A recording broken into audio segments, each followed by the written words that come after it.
What's up, everybody? I'm Justin Baldoni, and welcome to Man Enough Mondays, where every Monday we get together and we talk not just about how we can become better men, but how we can, in turn, become better humans.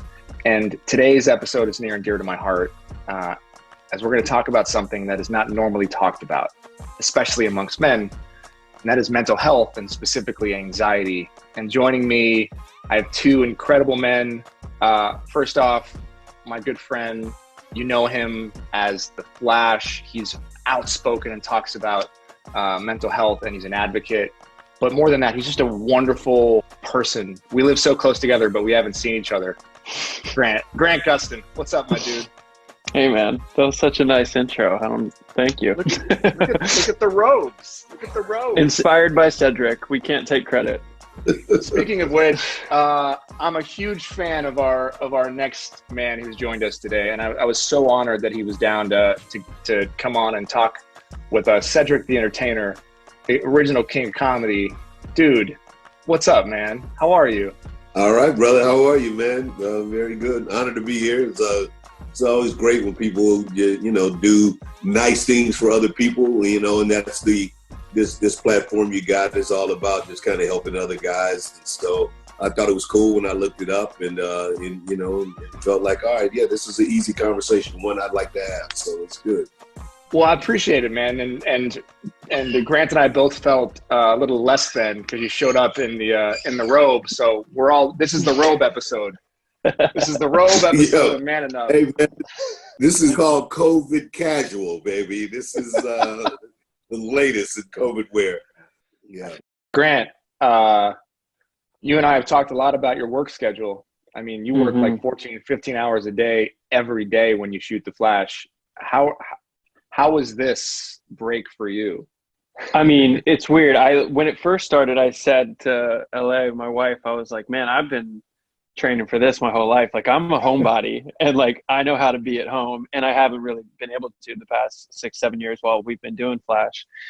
So she gave me a hard time about that because she also knows that I'm an incredibly anxious person and there's a pandemic going on. So I'm like, as many people are, affected by a lot of these things in a pretty severe way at times. But it's a weird balancing act where I'm really taking this time to enjoy the time with my wife and my dogs that I never get at home. I never get to be here in California.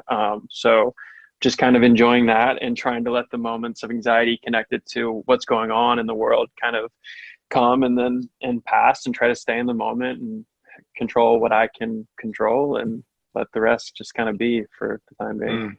I think the thing that we all have in common, that so many men have in common, is we all at one point or another have dealt with or are suffering from anxiety. And I think it's important to like show a cross section of what it means to be a man.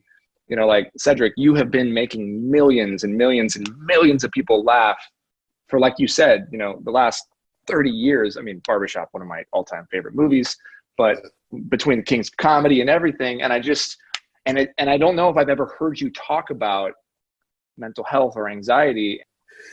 Probably, for me, is the idea that you have to, in moments like this where you have to be still and you have to be quiet and you have to recognize like that you are more than, the image that you sell or the thing that you identify with the most that makes you who you are, right? And being a guy that was, raised in a single parent household, I believe that, what came out of this for me is I had to recognize that I was a very distant father to my kids. Like it became a reality when you have to slow it down like this and get to know people and be there, because I came from that generation where the man made the money. You go out, this is your way of taking care of your family. As long as you do that, then that's your job. And so I took great pride in that. I took great pride in my kids being my kids because I was their dad. And, now that they're teenagers and, formulating their own personalities and their own schedules and these kind of things, is that kind of thing that as a parent, you got to catch up to.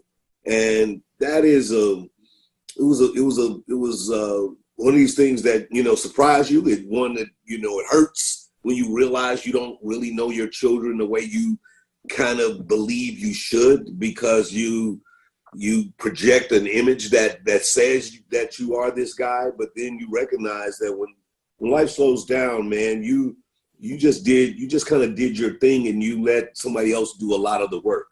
And so that's the thing that I've had to, you know, really face a lot during this time of COVID, because you have no excuses. I don't have to be anywhere. I now have to, I don't have a schedule like, guys, I got to be at work and doing a set, you know me. And when I come home, I've been at work all day. Give me a moment. Let me just watch my TV in peace. Then I'll come and say hi to you and just kind of say, hey, how was your day?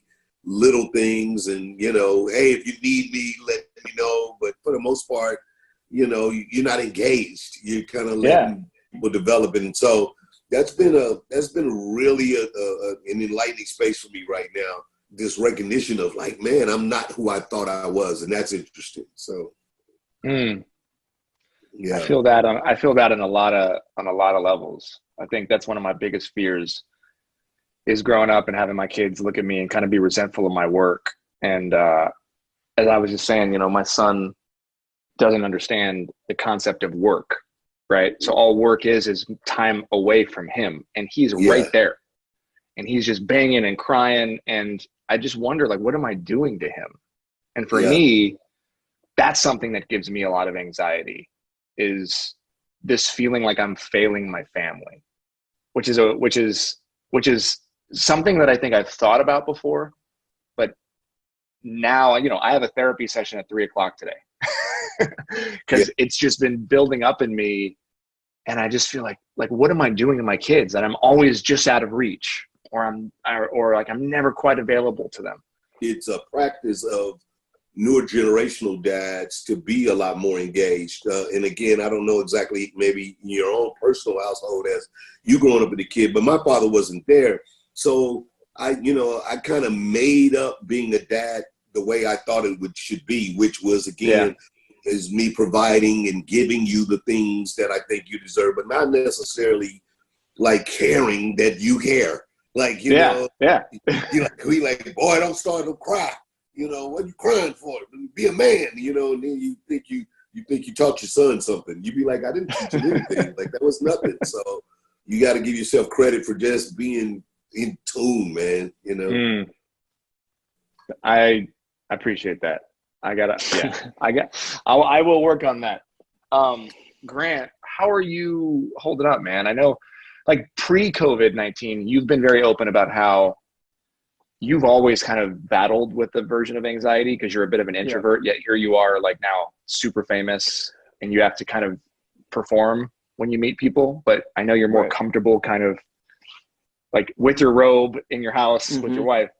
How has this triggered any anxiety for you? I've actually found a better balance than I've been able to find while I'm working constantly, and because I have a lot of the time to do a lot of these things for myself that help my mental health. And I have, like Cedric touched on, you know, all these excuses when I'm working 13, 14-hour days, why it's okay for me to not have time to work out as much as I want to, or to call my family and talk to them when I get home from work, or to even have a conversation with my wife about how her day was when I get home from work. Because I have stress, as you know, I'm exhausted and I'm stressed, and I have work to prepare for the next day, which is always my excuse for needing to just like put myself before others. And I was actually watching one of these things that you guys were doing, and I forget who the guest is, but he said to try to understand someone before you try to be understood.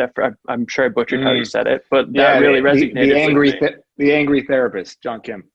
Yeah, I mean, because that's like something I've really been trying to work on in all my relationships, but especially my marriage the past few years. And just being home and having time to really try to emotionally understand what's going on with my wife, as I also like can't help but like constantly share what's going on with me and my anxieties and my thoughts, and having time to meditate more often. And work out more often and do things that make me happy. Like I'm trying to learn piano and guitar, which I never have time for before. But all these things I'm realizing, like I'm trying to do them more in a way where I can maintain a lot of these things when I go back to my busy schedule. And I'm realizing like I don't really have any excuse to not do all these things that make me happy, and to spend more time trying to understand what's going on with my wife and her mental health. So it's actually been, you know, when I can ignore everything or shut it out for the time being of everything else that's going on in the world, like it's been really good for my mental health, because I found more balance just within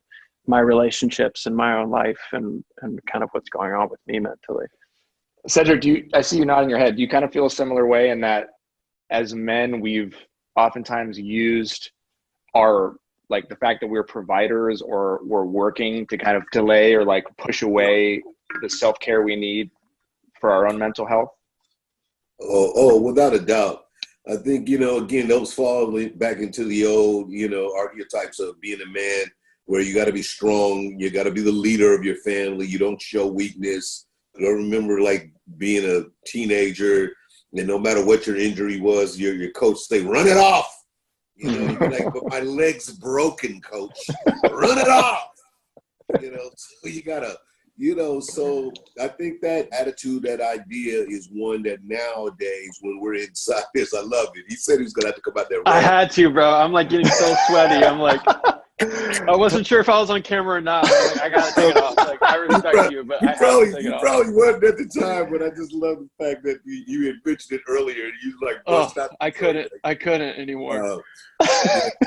My wife has it freezing in my house. That's really the only reason I have my robe on. It's so cold. Our AC is broken. Yeah, but you know, I must say that like so many of us, I do believe that slowing it down, having the opportunity to slow it down, and this is like this reminds you of those little bitty times when you leave your phone at home, right? You go, oh, I left my phone, and you have the anxiety at first, and then you get used to it. You like have this real moment of zen where you don't even care, right? Like I don't care that I don't have my phone with me, and now I'm just going through my day, like not looking at a text and don't care what happened on Instagram, and I feel so much freer, and I'm good with that. And that's kind of what started to happen in this COVID. It's like you started to be like, you know, everything is like cooler. Let me just, you know, let me sit up here and chill with my wife for a while and talk and take it easy and hear what's going on and be patient about it. I actually can hear you. I'm not ready to go on to what it is that I'm talking about. Like that kind of person where you only talking so I can talk. Like you basically, so you want to make sure that you maintain it afterwards. Like Grant was saying, is you want to be able to, you know, have these practices that you, hopefully your normal life doesn't go back and put you right back in the spin cycle. And next thing you know, you're the little guy you always been. My wife keeps saying she hopes that we don't go back to normal. Yeah, I've been hearing a lot of people say that. You know, but as a civilization, as a society, you know, one thing that is for sure happening though, as a result of this, is depression numbers are going up, right? Obviously, we know from the data that men are more likely to kill themselves than women, but women are also more likely to get help and seek help than men. And Cedric, I want to start with you because I feel like there's a generational stigma to talking about like anxiety or where you're at emotionally with men, and also therapy. You know, and I think you had just started, I think for the first time, maybe going to therapy. And I'm just curious, what got you there and what prevented you before? Well, you know, my therapy came through marital therapy, couples therapy, which was probably very necessary because, and it goes back a couple of years, but it helped me to understand that I actually needed, you know, this place to voice things that were, you know, actually issues probably with me that I've been having and that had no idea of how to deal with. And you know, and it kind of goes back to, you know, which, you know, to the point why I feel men are more likely to commit suicide. It's a degree of selfishness that guys, you know, kind of come or grown or expected to deal with, that allows them to either be great, powerful human beings that, that attack goals and conquer things and invent things and be these kind of crazy, extremely, unique people in the world. You have to be selfish in a way to kind of push to these goals. That same selfishness doesn't allow you to share anything with someone, so that you feel like your only resolves and your only answers are that you have them. And so it leads men to do things very erratically and, based off, a problem that they've either decided that's too big to fix, and never allow, someone else to chime in and give you, a way to think about that. So that's one of the kind of the things that I learned in therapy, because, when you're in a marriage, and, I've been married 20 years, and you, like most people, you have the kids start to grow, and then you realize that the connection that you have with your mate has been for a number of those years, when the kids were in that young age, was built around the corporation of your family, and no longer the relationship of you and your wife. Y'all doing, you CEO, she's CFO, and y'all building this corporation, but nobody's in love. Nobody's operating like, I know you as this mate of mine. And then you can let that get so callous that, eventually you go back to your individual self. Everybody kind of goes to their own corners. And that's the part that I had to learn in therapy, and what I felt like helped me.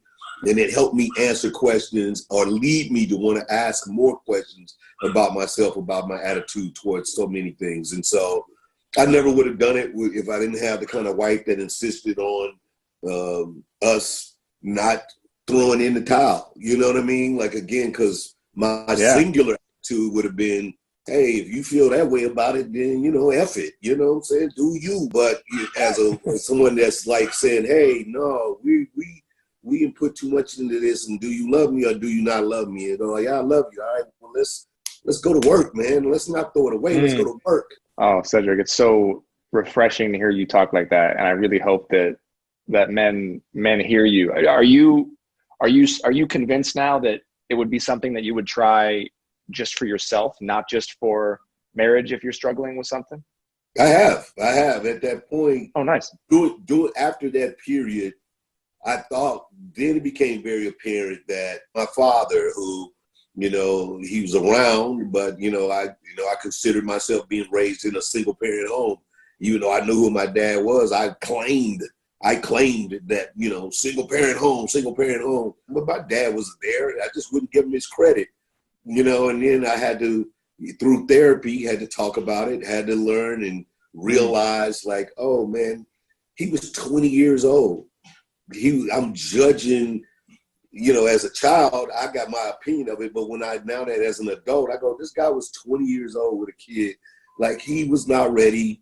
Now let me go and talk to the man and find out what he was going through. And now I can be like, all right, I got you, man. Like, Wow. I wish you would have known better, but when I was 20, I probably would have ran too. You know what I mean? Like, that was the mentality people had. Like, he didn't have the kind of father that gave him the kind of guidance to be a good dude. He lived in a world where, hey man, like, scram, skaboodle. So in some ways, therapy has created an opportunity for like intergenerational healing for your family. Yes. That's and amazing. I think that's so important for men, especially young men. And when I think about the generation under especially in African-American communities, where throughout the 90s and the 80s, so many Black families were affected by drugs and jail, that the separation of the family, you got so many young men that, they raised themselves. And so now they're coming into their own, they're getting into their 30s, their late 30s, and they don't have these tools of men to talk to, people to lead them. So the examples that you try to have in the world are ones that you that you fight hard for, to be known as a good guy, to be a person that speaks his mind. But you know, I don't necessarily have to do that where I'm confrontational all the time. But I am a person that can stand up for what it is I believe in, and I can show that I have power, and I can show I have integrity, and I can also show that I'm kind and generous and compassionate to others all at the same time. So I'm so excited for people to see this other side of you. You know, I'm so grateful that you're opening up. Grant, I can only imagine the pressure of what it is to be a superhero. Like, because I don't know if fans can really separate who you are as Grant from who you are as the Flash. Yeah, I mean, I don't like you touched on earlier. You said about me that I am more comfortable not being in the spotlight and not really putting myself out there. I don't think I'm really. I've never thought of myself, at least, to be built as someone that should be like this really outspoken advocate for anything. But sometimes there's just things that resonate so much with me or mean something to me that I feel social media is so useful that way, where it's just there to like put out your thoughts and what you think about things. And a lot of times I'm not thinking like how important this might be for, some kid to hear, or it's just what's on my mind and what's on my heart. And it's something that that's how I use my social media. And as far as my character, like, I know I'm never gonna live up to who Barry Allen is and what the Flash is and what that legacy is. And I'm a regular human with plenty of my own flaws, and I'm sure I'll let people down in their own way when they meet me and they're expecting something and then they just get me. So I don't know. I mean, as you said, anxiety and depression have been something that I've dealt with since really before I can remember. And I thought it was just something that was going on with everybody. Do you have a darkest moment that you'd be willing to share? It's not necessarily a darkest moment. I mean, there's like my darkest self that I think can come out from time to time, where I tend to put walls up.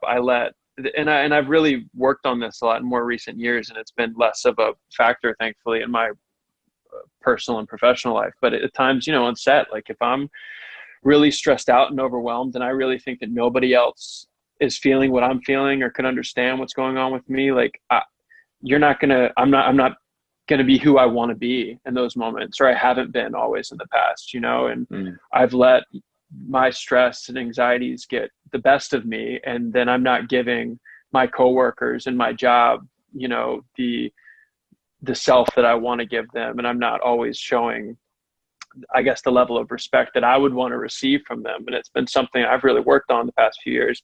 When you're in that like dark version of yourself, because I know all of us men have been there, whether it's because we get home after 16 hours or someone triggered us outside the house and we walk in, and then like we always take it out on the people we're closest to. What do you do, Grant, and then Cedric, to like help yourself get out of that space? How do you take care of yourselves emotionally? A friend pointed out to me on set one time, like, because I've always been pretty good about talking about what's going on with me, but it's not always helpful. Like he said to me, like, it's like, I feel like sometimes when you go on these rants about like what's really bothering you, like you get more wound up, like more stressed out, like instead of just kind of taking a breath and helping myself get through that. And then what I'm trying to get better about in all aspects of my life is really understanding what's going on with the other people around me, instead of constantly trying to have them understand what's going on with me. And Grant, are you going to therapy? Are you a pro therapy person? Yeah, it was something as a kid that like no one else in my family was in therapy, and I resisted as a kid. And I think when my mom had put me in therapy in my early teens at one point, I felt really uncomfortable about it, didn't understand how to have those conversations, was put on some type of anxiety medicine that I didn't like at all. So then that was my idea about what therapy was like, oh, they're going to medicate me and then I'm not going to feel like myself. And as an adult, it's really flipped. And my wife is also, as Cedric was saying about his wife, like a stronger person than I am and a smarter person than I am. And before we even got married, we did premarital therapy and then kind of kept doing it just because it was something she wanted. She grew up Catholic, and it was something that was important to them as a family, and was something she just wanted us to do, even though there weren't specific issues we were trying to address at that point. But then, you know, things came up for us as a couple, and things I didn't know about with her, and she's not necessarily as good or doesn't share as frequently as I do with things that bother her. So she just kind of lets them fester. And so it was nice to hear things from her come up. And then there's things individually for each of us that, you know, coming up. My parents got divorced when I was like 13, 14, and it was a tough age for that to happen. And so there were things for me that I knew were going to come up, but then there was things for my wife that, you know, she thought she more or less had like a perfect childhood, and her parents are still together, and she has 2 brothers and sisters, and the family's really close and supportive of each other. But all kinds of things came up for her too, you know, individually in her childhood, and we all have scars that we're either aware of or not aware of. And I'm definitely therapy, you know, pro therapy for sure. And thank you for sharing that. Cedric, do you want to just maybe answer your thoughts on what you do and what maybe men can do when they feel themselves getting to that breaking point? Like Grant was saying, the real key is to try to slow it down and allow yourself to hear someone else before you just kind of stand on your soapbox or whatever your point is at the time. And that's the thing that, you know, I try to find and it can be always misconstrued, because usually if you're quiet and you're trying to like just, you know, breathing exercises is something that I do a lot too, is just stop and just breathe, man. There is a better way of kind of handling the issue if you can just step away from it for a second to get yourself cool and then talk, right? Like, and then like kind of gather your thoughts. And so when you're married, that's a hard thing to do, because that action is perceived as some kind of, you know, countering. You're like, wait a minute, I'm trying not to argue. Like, why are you so quiet? But I do feel that I've learned for that to be the best way for me to kind of control my anxiety in any moment, is to take a breath and to take a step and to take a beat, and then you know, try to just not let my thoughts and my anger and my thing come out as this hot throwing things that's like feels like hot at the moment. I love the quote, the idea of being quick to listen and slow to anger. Yeah. Okay, last 30 seconds, each of you. One man is watching. He doesn't go to therapy. He's struggling. He's not sharing it with his family. What do you say to that person? The therapist that I went to personally, he said something to me, you know, early on when I had this kind of, you know, this energy about, you know, who I was and what I do. And he said, you know what, we're all a community. Find out exactly what's broken. So take your time, go talk to somebody about it, and then try to find out what's broken. Just know that you are not individually the only one responsible for everything that happens to you. And I thought that was very important for me to understand why I was even at therapy. And I would encourage anybody that's going through problems to know that you're directly connected to many things that you care about. If it's not just yourself, think about those things you care about. They're all connected to you. So now figure out how you want to fix those things before you decide to do anything erratic or just based off your own knowledge. Go find a little help. What Cedric said, I think, is everything. I really think that everyone could benefit from having the therapy session where it's not just talking to someone in your life that has stock in what's going on. So their response isn't going to necessarily be as helpful as someone that's just kind of an outside person from your life and getting their perspective. And I think the most important thing is there's no shame in wanting to go and talk to someone or feeling like you need help with your mental health, because everybody's dealing with something. And we all tend to think that, you know, no one's feeling what I'm feeling, but a lot of people are in the same boat. So there's just no shame in wanting to talk about what's going on with you. I think people see it as a weakness to admit that you're not mentally strong, but you know, it's something that we all need to pay more attention to and work on, and it'll not only help ourselves, but all the relationships around us. And true vulnerability is strength. Being vulnerable enough to say, I need help is true strength. And I'll end it with this thought. The greatest myth of masculinity is that we have to do it alone. Yeah. And I think that's the important thing. And it's why we're doing this show. And it's why I'm so grateful to you both for coming on and sharing is we don't have to do it alone. Because if everybody feels we have to do it alone and we're all feeling the same things, then we're depriving ourselves of the human connection, right? The very thing that's being taken away from us physically right now. And I really hope that men can listen to both of you and see some of themselves in your stories and be willing to maybe reach out to somebody and say, hey, I'm really struggling with this. But real quick, I want to end with this. Cedric, you said breathing was helpful for you. Can I take you guys through two beats of a breathing thing that's been amazing for me? Yeah, cool. We'll do it together. We can model it. So I've been doing cold plunging to help my anxiety. Yeah, you have. I've done it twice. It's a crazy thing.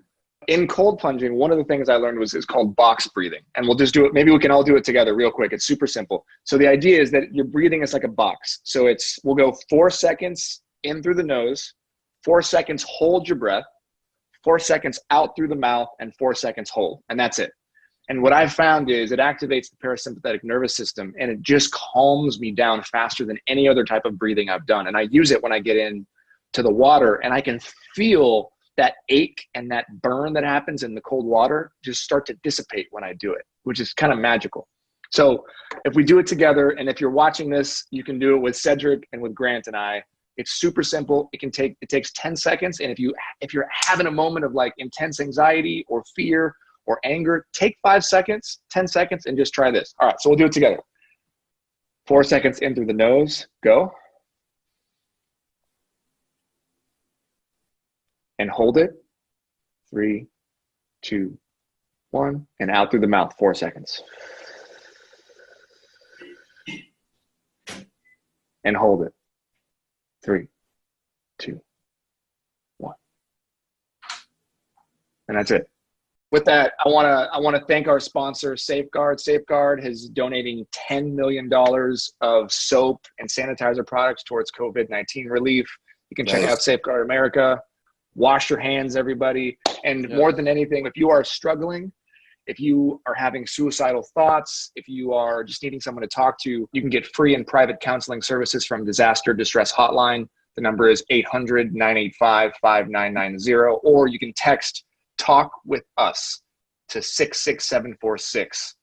You can call the National Suicide Prevention Lifeline or the Domestic Violence Hotline, and all those numbers should be up there right now. Grant, Cedric, you guys are amazing. I hope we can do this again. We're going to shoot Man Enough Season 2 as soon as this is all better, and I hope you guys come back. Yeah, man. It's all good. Really appreciate you guys hanging out with us, and I'm going to take off my robe now because I'm like Grant. I'm a little sweaty. But Cedric, keep yours on. All right, guys. Thank you guys so much.